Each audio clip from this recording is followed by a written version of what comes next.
My name is Jim, and I watch the Atheist Edge. My name is Dr. Brady Blevins, and I watch the Atheist Edge. I'll go straight to one of the arguments you make in one of the debates you had. Actually, in a couple of debates you had that I thought was interesting. Mm-hmm. And I thought it was creative, but I thought it was weak. Don't be mistaken. Okay, yeah, sure, yeah. You expect me to disagree with you. And it had to do with schizotypal personality disorder. You know, it's not a disorder, but okay, go on. The fact that, well, that's what it's referred to by the Mayo Clinic, is schizotypal personality disorder. Oh, I see what you're talking about. Okay, yeah. So it's only a disorder if it actually impairs your life, though. But go on. So, well, the idea that there were resurrections, but it was hallucinations was what you kind of moved towards. And those hallucinations were a result of schizotypal personality disorder. Right, it's a possibility. And so, you know, I thought, well, that's very creative, and I went and I read. I'm obviously not a physician, not that kind of doctor, and so, but it seemed strange to me, because really the only connection between that was this idea of the symptoms being of unusual perceptions. But that was just one perception, one of the symptoms. The other, you know, symptoms of, you know, excessive social anxiety, of suicidal depression and lack of emotion, none of those actually applied to what we think of as the followers of Christ. Right. So why do they have just the hallucinations of a resurrection, but they don't have all of these other antisocial behaviors that are associated with what you're going to want to check is my Element 15 and On the Historicity of Jesus, where I cite all the scholarship on this. So actually we have tons of evidence of schizotypals who are not a subject to disorder. They do not have those other symptoms.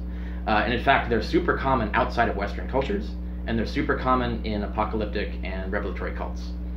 So they often acquire leadership positions in those religions. So we have lots of examples. From the Kregel cults is a classic example. We have many others. The Shaker cult is another. We have a variety of shamanistic cults we have examples from. So I give tons of examples, and there's tons of scientific literature on what they call the happy schizotype, which is in certain societies that actually support these people, they don't experience anxiety. They don't have those depressive symptoms and so on. The reason schizotypals have those symptoms here is because we mock and fear people who act like this. So we don't accept people who say they see angels and talk to God. We think that's weird and crazy, and we treat them like weird and crazy people. This leads to depression and anxiety and so on. But if you live in a culture where you say, I saw an angel and he told me this thing, and the people go, oh wow, that's amazing, and they actually integrate you into their society and actually listen to you, then you don't get the disorder. You actually end up being a significant religious figure in that cult or sect or whatever it is. And we have, like I said, there's lots of science and anthropology, psychology on all of this, and all of that literature is cited on the Historicity of Jesus. So when you're talking about the theory, and it's one of many theories, it's not the only one that could have happened, but if the earliest Christians were schizotypal, you have to put that in the context of the situation they were in, the actual culture they were in. How do people react to this behavior? How normal was it in that culture? And we know, like, it was actually quite normal. We have Jews and pagans also engaging in these hallucinatory behaviors, talking to gods and reporting it. So it's not uncommon in that period. And there were certain groups of people that praised this. Well, that's interesting, because I've heard you say that many times. It's not uncommon. They believed in, you know, absurd supernatural kinds of things, but yet the scriptures themselves talk about the fact that they really did see Jesus as abnormal, and the resurrection as something that didn't happen. And so you've got them saying, you know, no one ever spoke like this man, no one ever did the man these kinds of things. But he must be more than a man. But see, none of this is in Paul, though. This is the problem. What you're talking about, some of that's not even in the Gospels. Some of the words and terminology you're using. No, so that's my language. Right, yeah. So it's like, so you're using a modern interpretation of these ancient texts. But if you want to understand what these texts meant when the people wrote them and the people reading them, we got to go back to what they looked like and what they sounded like, what they would mean in context. But none of them thought that a dead man just gets up and walks around. That's why the resurrection was such a big deal to them. If it happened constantly, then... So the Christian sect started as Jewish, and it started as a resurrection cult. It started as a resurrection sect, so they already fully believed in resurrection. They believed God had performed resurrections, that Elijah had done so. They believed that God was going to resurrect people at the end of times, and in fact, as Paul says, Jesus is the first fruits of the resurrection. But that wasn't the norm. They saw this. That wasn't the norm. No, but it's something that they totally thought was possible, so all they needed was confirmation that it had occurred. and what Paul himself says in a revelation of Christ is like they have revealed to them, whether this was a dream, because they often believe dreams were genuine God communications, or a hallucination if they're schizotypal. If you're schizotypal and you're in a culture that acknowledges your hallucinations as legitimate communications with the supernatural, and God or Jesus or an angel says to you, yes, God has risen Jesus from the dead, you're going to believe it. You would have no reason not to. And certainly if you're coming from their background with their sect where they actually believe this stuff happens and so without these other associated correlating symptoms, how do you determine that it's because they're schizotypal and not because they had an experience? Well, we can't. That's the problem, right? So the whole point of bringing up the schizotypal theory, and like I said, there's multiple other theories, is that we can't rule these other theories out. And whereas unlike actual visitations of gods, we have extensive documentation that schizotypal people have hallucinations of deities and believe it in multiple sects and cultures throughout history. So we know that as a phenomenon that actually exists, whereas we don't know actual visitations of supernatural beings as a phenomenon. So if you have to choose between them, if you have no evidence that can determine between them, prior probability goes to the natural explanation. So you don't multiply unnecessary assumptions. It's Occam's razor, right? Yeah. So at best, you can say you don't know. You can't tell from the information we have whether it's schizotypal or real, and that because the evidence isn't sufficient to distinguish the two. And so then all you have left to sit back on is the prior probabilities. Same as seeing a light in the sky. Like, what is the prior probability that was just a satellite versus a UFO, right? You can say, well, you don't really know. You don't have enough information. It was a light in the sky. I can't tell you. But you could go off of prior probabilities. What does it usually turn out to be? And so that's how we react to all these supernatural stories in all religions, Islam, paganism. That assumes everything being equal. That's assuming that there isn't other evidence you can Correct. go to. Yeah. And then you would go to that. dismiss the evidence. You dismiss the Gospels as historical There's reasons evidence. why, but yeah, I don't just out of hand dismiss them. But, No, I wasn't saying. But you're right. Yeah, if you were to start from the assumption that, for example, the Gospel of John, let's say John 20 and 21 was 100% literally true and beyond error, that would give you a different result. But you have to get to that point, and we can't get to there. Hey, can we talk about something related to that? How do we get to the fact that these are fictions? Kevin, just pause button. Yeah. We'll Brady, because you got some save drives too. We'll go back and forth. Yeah. Well, I think that Kevin was kind of going the direction I was wanting to go, and that is because you've mentioned the Gospels before and as myth, and you'd kind of put those together. How do you come to that conclusion that they're myth? Or let me put it this way: why not trust them as historical documents, given that they're getting names right, they're getting events right? So lots of myths do that. Urban legends do that, for example. Mythologies do that, where they actually get real things in there. Like there's a lot of actual real cities and names of kings in Homer, for example, that were real. But that doesn't mean like that the gods were meddling on the battlefield. It doesn't even mean that there was a battle of Troy as described by Homer. So the fact that they get some details right and put it into a particular historical context. You could say the same for Osiris and Romulus and various other figures, perhaps. But and the Kregel cults from their teachings of John Frum and Tom Navy and so on. These are Tom Navy. I've heard of John Frum. There's a Tom Navy. There's a Tom Navy. Oh my God. Of course, Luke's saying though, I'm giving an ordered account of what happened. He says he's following what he was told precisely, which is the opposite of what historians do, which is critically examine and reject and accept certain things. So rather than slavishly follow what you were told, and of course I also think Luke is lying. I don't think he slavishly followed anything. He changes everything. He changes Mark, his source. He changes either Matthew or Q, depending on which you believe in. And so he's clearly not slavishly following his source. So he actually isn't telling the truth when he says I slavishly followed my sources. But he also doesn't name his sources. He doesn't say who they are, why he trusts them, why we should trust them. He also doesn't even say that they were eyewitnesses. He sort of vaguely says that it was passed on from eyewitnesses, but he doesn't say that he himself communicated with eyewitnesses or read anything that eyewitnesses wrote. He's basically just saying that what I was received was handed on by eyewitnesses somewhere down the line, which is just a faith statement. It's not. He doesn't give us any evidence to believe that he confirmed that that was actually the case. It's just what he believes or what he is asserting.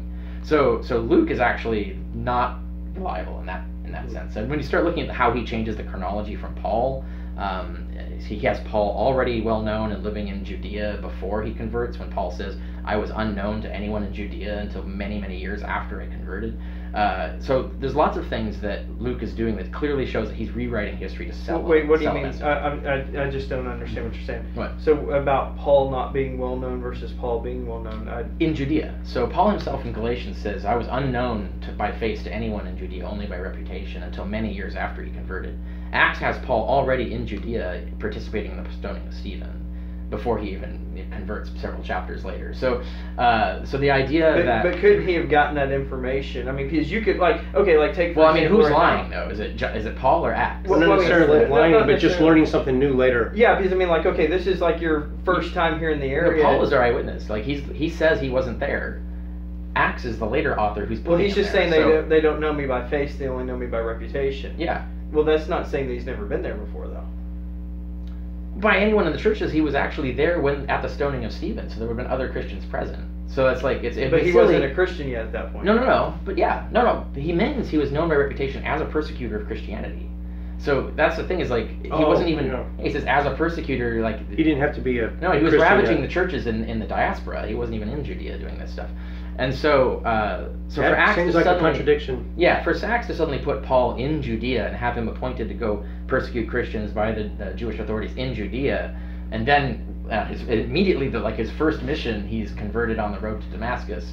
Well, I don't think it was his first mission, but I mean, it's the way it's described. But also in Acts, he's holding the coats. I'm thinking that's probably the low man on the totem pole job role. I mean, seriously. I mean, if you're if you're the one in charge. Well, notice there is no extended persecution for Paul. Immediately he's there. They're handing him the coats, and then he's given papers to go off to Damascus to persecute Christians, and then he's converted before he even gets there. So this is not Paul's story at all. Luke is rewriting the sequence of events. He changes, for example, it's Paul who had the vision that confirmed him that we don't have to be kosher anymore. The Gentiles don't have to convert to Judaism more specifically. But Acts has Peter do this, right? Long before. Luke is trying to create this image of the church has always been in harmony, whereas Paul makes it very clear that he had to this is a hard sell. He had to actually convince them that this was an okay thing to do. And then, they have that meeting and eventually come to an agreement, you can preach to the Gentiles and keep doing that, and we'll preach to the Jews. And of course, there's still strife and enmity over them maybe not holding up to that agreement on either side. Someone was just really wanting to eat ham and bacon. Yeah. So, but the point is this is just an example. They had to find a way. Luke also gets the sequence of rebels wrong. He has when he's talking about Theudas and Judas the Galilean, he gets the chronology wrong and things like that. And so Luke is not necessarily doing everything absolutely right. And sometimes he's, in my opinion, very clearly trying to rewrite history to sell a certain point of view. And so I think Luke's very unreliable in that regard. Especially since we see all this new elaboration long after the original story that he's using as his source, which is Mark, that doesn't have any of that elaboration in it. And Luke doesn't cite any sources for the new stuff that he's putting in. What would be his motivation to lie, though? The same as all religious leaders who've... give me an put example. A glossy look on we know of 40 Gospels that were written, 40 Gospels. Mm-hmm. So what was the motive of the other 36 authors who clearly are lying, making up Gospel stories? We have Acts of John, the Acts of Peter, and all of this stuff. What is their motivation in making up those stories? It's exactly the same motivation. Mary Magdalene, Judas, Thomas. Yeah, and we have this, Well, mentioning those are really agreed upon as being very late, and probably not even written by the people. But the point is, the motive is the same. Well, I think it's a big difference because if these are written earlier, and I'm not even. Remember, we're talking a whole lifetime later, so we have no evidence that anyone they dispute that though, Richard. Yeah. Oh yeah. Yeah, they're early gospel guys. I see. Yeah. I'm post 70 on all dates. So it's to me, even if you're writing, even if you're writing into the 2nd century. Christian's not really what you want to be if you're living in that area. There's a lot of persecution. Well, that's true for all the minor Jewish sects too. There's a lot of. You could look at the way the Mormons were treated and say why are they being Mormons? Why are they making up these stories? Why are they writing these texts? And yet, look at how persecuted Joseph Smith was. How difficult. He got almost killed multiple times. Yeah. So that argument doesn't really hold water. When people are, for example, the Christian sect actually fits into a category, an anthropological category, and this is element 29 on the historicity of Jesus. We have an example like the ghost dance movement. The cargo cults themselves are an example. There's a variety of more persecuted sects. So when you have a class of people that are put down upon, they're pressed upon, their lives suck, and the major society is not helping them, and the existing religions are not helping them. what they do is they go to a countercultural mode where they have this apocalyptic idea where they throw all their resources and confidence into this one thing that they think is going to restore hope. So Jesus is going to come and sort this all out, and meanwhile we're going to actually recreate the kingdom that he's going to bring here in our own churches. We're going to take care of ourselves and bring more people in so we can take care of everybody. And so it's a social movement that is against the oppressors. They're already oppressed. So this idea that they're willing to die for this new vision for society that's going to improve society and lead to salvation for so many people, they really commit to it because they have to believe it. Otherwise, they would be in even greater despair. And so when you find these, it usually happens in this case. We have imperial societies that have an extreme amount of oppression and poverty, and you've got multiple races and cultures intermixing. And there's a variety of other properties I talk about. This is an anthropological model, so I cite the anthropological literature. We have a lot of other examples of this. So these kinds of movements actually happen all the time. Throughout history, if you get the big picture. It tends to be a sort of anthropological phenomenon. And it's what they're fighting and dying for, what they're investing in is a new vision for society. You would agree with that hope too, for right? a future. Yeah. That they aren't getting from the wider society. They don't feel that they're getting it from the temple cult, for example. That's why they become an anti-temple cult. So that this is, it's really, they attach this social and moral views, their idea of the hope for the future, to this theology, and that they tie them together the same way like the unification of England tied it to the myth of King Arthur, and so that it came to the point where people who would deny the historicity of King Arthur were perceived as denying the goodness of unifying the United Kingdom. And so that these become tied together, so you can't separate the two, or at least it's very difficult to separate the two. And then people will be willing to die for the shibboleth, for the symbol of the thing that they're actually dying for, which is this new vision for society and this hope for the future. We have people already rolling in. We got a book club meeting. By the time you're watching this, that book club meeting is already on our channel, so go check that out. The Atheist Christian Book Club. It's in our playlist with Richard Carrier. Kevin, we'll give you the last question, and then we're going to put a bow tie on this. Cool. Yeah, we'll do it with going back to the literary quality of the New Testament, because it seems like in some of your work that you indicate if it has a literary quality to it or if it has a philosophical quality to it, therefore it becomes a fiction. So irony and mark, right? Yeah. You know, and so I may be one of 10 people that's ever read Cameron Haggott's book on irony and mark, because it costs $70 if you go buy it for one thing, and another it's dry. Public library people, interlibrary loan. A lot of people don't realize this. Public what? But I don't see irony and mark as a reason to dismiss it, or philosophy in the Gospel according to John as a reason to dismiss it. I mean, he starts off with the I don't know what you mean by the philosophy thing. From my writings, I didn't ever make that. Well, I guess I was going to the literary. I was moving towards the literary in John. Yeah, irony means unexpected coincidence, basically. Right, I understand. So when you have a ton of weird, unexpected coincidences all packed into one story, we always doubt that story as being true. Like that's just all history, all cultures, all genres. I see that as a great author. I mean, the fact that it comes in a certain package doesn't necessarily make it true or false. Way to put it, I mean, history Captain, my captain. I don't deny the existence of Abraham Lincoln because. Well, when you have all of these ironies, these weird coincidences that occur, where you have, for instance, Jesus tells Peter, "You have to pick up your cross and follow me," and then suddenly Peter's the one who runs, and it's a different Simon Peter, or a different Simon. So it's Simon Peter, but then there's a different Simon actually carries the cross. So you have Simon of Cyrene. I mean, when you have that, and you have the men run away, but the women don't, and then you have. See, even there, I see you as reaching way out there instead of getting what's close. I mean, because you talk about Simon of Cyrene, his sons Rufus and Alexander. Who do they represent? Well, maybe Alexander the Great and but see, Rufus I don't argue that we know that one is true. I argue that we can't rule that one out. So that one's 50-50 for me. I mean, it could be there was an actual. It seemed much clearer to go to Romans 16 for Rufus, or perhaps going to Acts 11 for the men of Cyrene. Those are much closer kind of context. Correct, and it could be made up based on that as well, for all we know. Even the expression of take up your cross and follow me, that was something that the Romans made the crucified do, and it was a way of saying Rome's right, I'm wrong. Well, they didn't make random strangers. Well, no. What are you talking about? Like Harry Harden, right? Yeah. No. The irony is that there's two Simons in the story, and just conveniently, one foreign Simon does the task that Jesus had assigned to Peter. It makes it not a coincidence then. Well, no, it's a right? coincidence that they're both Simons, and then It'd be more ironic if it was the same dude, right? That's That's not an irony. If he says you must bring your cross, you must take the cross and follow me. That would be a prophecy. Right, exactly. No, irony is the exact opposite of that. Yeah. Where Jesus says, Peter, you must take up the cross and follow me. Simon Peter, be important, it's Simon. And then, but Peter unexpectedly runs away. So, and then there's this other Simon who just happens to be pressed to do it. Like, the coincidence of that is very suspicious. Now, that by itself, if that was the only thing in there, that would be a little bit dubious to say, well, maybe that story was made up and not the rest of it. Or even maybe that was really true. It's it's an unlikely coincidence, but maybe it happened. But it's when you have all the other things in there. So you have all the ironies as well as all the improbable events like withering fig trees and killing thousands of pigs and the sun going out. And you have Jesus walks up to these disciples. Before they're disciples, they're just fishermen. He reads off like 3 lines to them, and immediately they drop their entire living and follow him. And don't forget the earthquake, the shroud, and the zombies. Well, that's not in Mark, but anyway, yes. Okay, there's no zombies.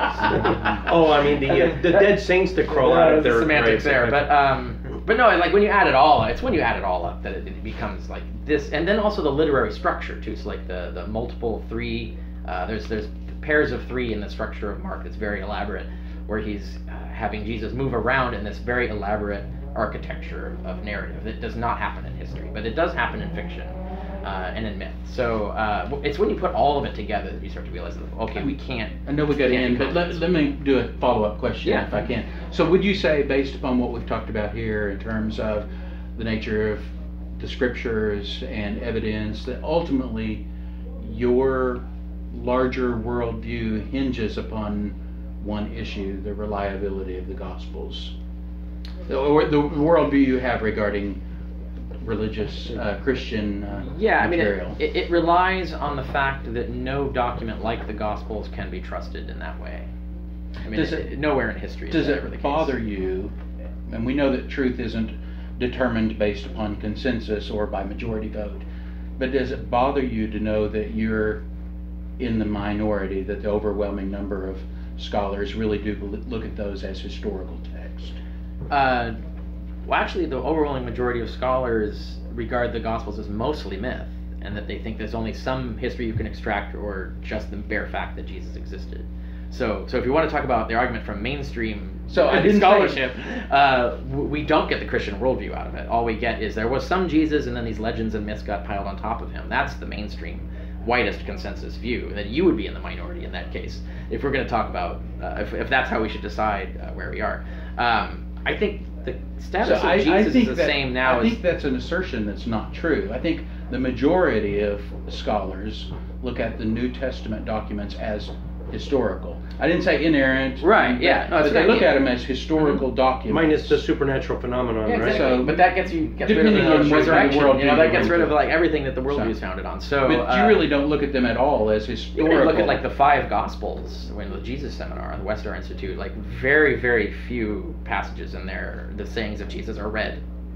So they actually think a lot of the sayings of Jesus do not go back to Jesus. And that's just the teachings, the things he said, which any ordinary human could have said, before you even get to the supernatural stuff and the resurrection and the miracles and all of that. So if we're going to talk about like what is the widespread mainstream view of this, it is actually that Jesus was just an ordinary guy, and these myths and legends arose later, and it's just a question of how did those develop, when and which. But we're talking about the historicity. Right, now if you're just talking about the bare historicity of Jesus, that's different. And right? you would say you're very, very small number of people. Correct. Who Right. Kind of view that right now it's gone up. So there's about 12 fully qualified scholars who agree either with agnosticism about historicity, like it's 50-50, or they think it's at least a respectable possibility that Jesus didn't exist. And that's growing. And I think the reason it's similar to Jesus right now. So the first peer-reviewed book to handle this, it's been, in the smokescreen of the bad mythicists that we started this whole conversation with. People have assumed that argument is a dead letter because of all the bad argumentation. And I'm the first one who went in and said, let's clear away all the garbage and see if there's anything. Once the smoke clears, is there anything left over? And I'm the only one who's done this and got it through peer review and actually did a proper scholarly work on this. And that came out in 2014, so it's only been 4 years since that came out. Now, if you go look at like Thomas Thompson, when he first came out, was saying, hey, you know what, Moses didn't exist. And in the 70s, we had the exact same thing. It was an extremely small fringe minority agreed that Moses didn't exist. Now it's the most widespread mainstream consensus that Moses either didn't exist or we can't be confident that he did. And so, that took 20 years to finally convert everyone to actually realizing that, and to actually look at the literature, not polemicize it, but actually like take seriously his arguments, say, actually he's got a good point. And then to the point now that where the mainstream consensus is flipped, and for him, where are we going to be on Jesus in 20 years? I don't know. You brought up the Jesus seminar. That's funny you should mention that, because this book club, it's hotly debated topic. We're always talking about that. Yeah. Okay, let's start around the horn. Plugs. Watchman Fellowship, watchman.org. We are a occult, New Age spirituality kind of watchdog group, research group, and discuss religions kind of contradictory to Christianity, evangelical Christianity. Yeah, it's kind of neat, actually. Richard? Yeah. When is this being aired? I should guess. This is going to be at least a month. Okay, yeah. So, just in general, go to my website at richardcarrier.info, and down the right-hand margin, you can find categories, and you can look at appearances, classes, and then see where I'm going to appear. I'm always touring. Every quarter I'm somewhere, so you can find out where I'm going to appear, and you can come hang out with me or whatever, or see me speak, if the case may be. Plus, I teach classes, online course every month, and you can get my books. You can follow me on Facebook, read my blog, all of that stuff. Is there a link on your website? Is there a link to those online courses? Yeah, if you go to the categories list on the right-hand margin and just go to classes, you'll see what the latest one has been announced, whatever that happens to be. Every month, I announce the next one, and it'll be a different one every month. It's on philosophy, it's on history, it's on the history of the city of Jesus. I have one class on that from time to time. And they get recycled every year, so I'm doing them all the time. Okay. Kevin, do you have any upcoming events or anything? No, hadn't planned to plug, but I guess if I have to have one, I'd say kevinstilley.com. Once in a while, I post a good joke. So. Nice. In the near future, they'll all be about Richard Carrier. And the three of us are all part of the Atheist Christian Book Club. That'll be in the link in your description. By the time you're watching this, we will have already been interviewed by CNN, the United Shades of America. Is that what it's called? I think so. United Shades of America. So that's already.